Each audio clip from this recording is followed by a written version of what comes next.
To President Trump, who is speaking at an event right now and may address the Mueller report. Let's listen in.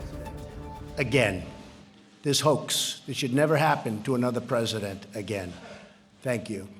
With us on stage today are the wounded warriors from the Air Force, the Army, the Navy, the Coast Guard, the National Guard, and the Marine Corps.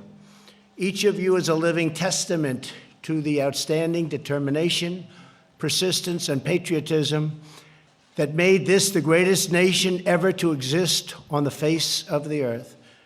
And as you know, we're spending the biggest number of dollars we've ever spent, not even close. You know that very well, General. 700 billion my first year. I won't even tell you how much higher than before we got here. And then 716, and this year we're even trying to up it. We're rebuilding our military like never before. Brand new fighter jets, brand new ships of all kinds. Every soldier has the best equipment. In the Army, we're even getting new uniforms, and those beautiful new uniforms with the belt. It was a big deal, the belt. And if you think those uniforms were inexpensive, they were very expensive. They were very, but President Trump, but of course the Mueller report has been released publicly, and our correspondent in Washington, D.C., Jessica Smith, has the latest for us. Jessica? Yeah, I'm just trying to go through this report right now. It is not searchable, so that's one thing that we're struggling with here. But there are quite a few redactions here. A large portion is redacted when it's talking about WikiLeaks, so that's one area that we're going to look at there.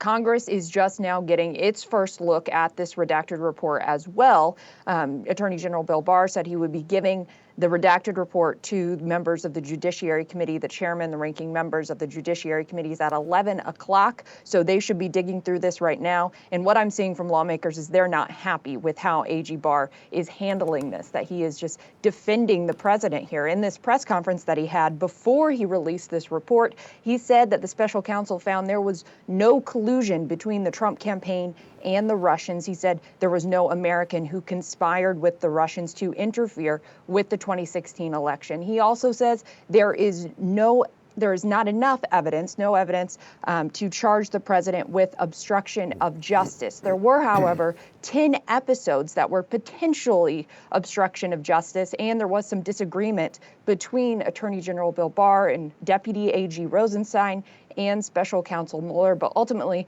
they decided not to charge the president with obstruction of justice. They said it was important to note his mindset in this, the context around this, that the president was frustrated and angry about this investigation, believing it was undermining his presidency.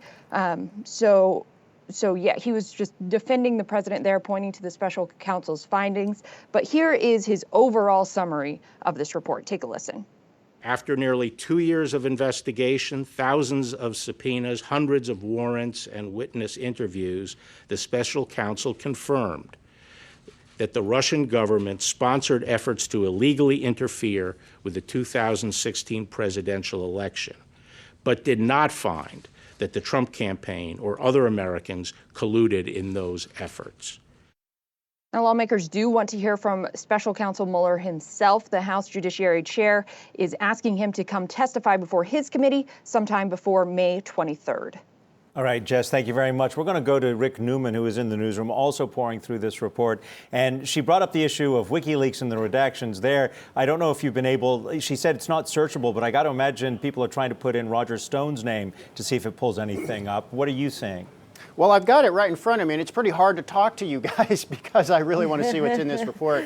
But at any rate, I think, I'm not sure people are going to be searching so much for Roger Stone. I think Donald Trump Jr. is probably one of the first people that all the journalists looking through this want to know about. He tweeted this morning, see, I testified before 27 hours and there's nothing there, but we'll see what Mueller says about it. But I think Jess referred to this. The Attorney General mentioned these 10 episodes that Mueller looked into that may have represented obstruction of justice. That I think that is in Volume 2 of this report. Volume 1 relates to what did Russia do, who did they talk to in the Trump campaign and perhaps outside the Trump campaign. You know, at the moment we're going through this, and everybody who's following this is starting to get alerts on our phone from news organizations that say basically, here's one finding, here's another finding, little things. So this is going to really dribble out at a rapid pace for the next couple of hours, and maybe by the end of the day we'll have some kind of comprehensive understanding of what this report actually says. So, Rick, on the subject of Donald Trump Jr., I do see at least one mention in the report that someone put out that Trump Jr. had direct electronic communications with WikiLeaks during the campaign period, specifically on September 20th, 2016. The report cites an encounter between an individual who sent WikiLeaks the password for an unlaunched website focused on Trump's ties, and then it gets cut off here. But so it looks like Donald Trump Jr. did have some connections or communications with WikiLeaks, just as one example here. But I know you're going to be looking for some other conclusions and instances, and as you say, 448 pages is a lot to go through, especially when the document's not searchable. Yeah, and so what you just mentioned, we know that there was some communication between the Trump campaign and WikiLeaks, and this all had to do with the hacked emails that Russia apparently got from the Democratic National Committee and also from Hillary Clinton's campaign in 2016. Now, the Attorney General today said he made a distinction between whether you were the person who did that hacking, which would have been illegal. In other words, if you were the one who got the emails, that probably was illegal. But if you only disseminated emails that somebody else got, not necessarily illegal. So there are going to be days, weeks, and months of all kinds of legal analysis and other kind of analysis coming in. We're just getting started. Yes, there will. Okay, Rick Newman, we'll let you get started again and back into that report.